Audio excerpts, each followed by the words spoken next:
abbiamo detto, non è la casa degli ambientalisti di maniera e ideologici, qua ci sono persone appassionati, cacciatori, pescatori e più in generale persone che amano la natura e che se ne prendono cura, perché questo è il tema vero. Non possiamo parlare di sostenibilità ambientale se non parliamo del prenderci cura di un territorio.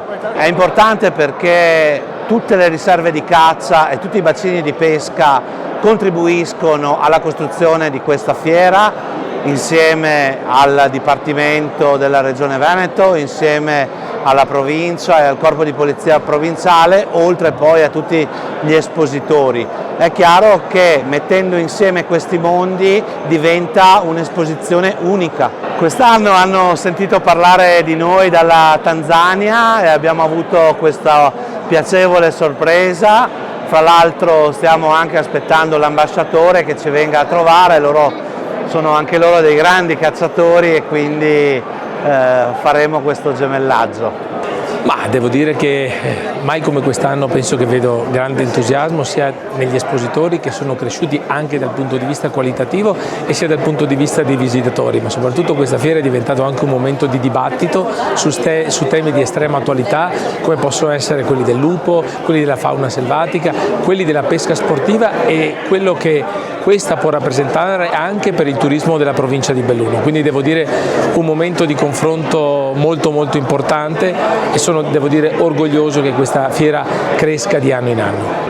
Si tratta di un'importanza straordinaria, c'è una sensibilità sempre maggiore da parte della comunità verso l'ambiente, verso la natura, verso la sostenibilità, ma il rapporto di custodia e di gestione del nostro territorio non può prescindere dal lavoro di chi, come i nostri cacciatori, i nostri pescatori, i tanti volontari selettori, si mettono in prima persona a favorire un armonioso e graduale rapporto tra comunità, territorio e fauna selvatica.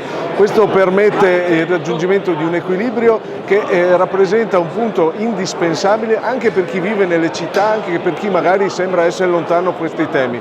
Sappiamo quante problematiche possono nascere dal momento in cui certe situazioni vanno fuori controllo, sia da un punto di vista della sicurezza dei cittadini, ma anche dal punto di vista della sostenibilità di settori importantissimi come quello dell'agricoltura e dell'allevamento.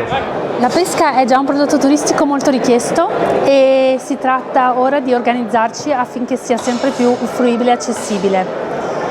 Si valorizza attraverso un sistema digitale che noi vogliamo creare attraverso il nostro sito, che permetta di accedere alle informazioni legate ai servizi territoriali e possibilmente anche ai permessi di pesca.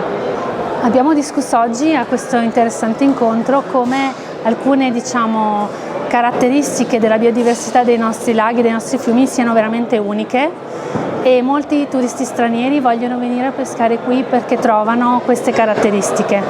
Quindi vogliamo incentivare la presenza del turista e del pescatore straniero grazie appunto a delle informazioni tradotte in lingua, promosse e sponsorizzate attraverso campagne TV dedicate verso nuovi mercati.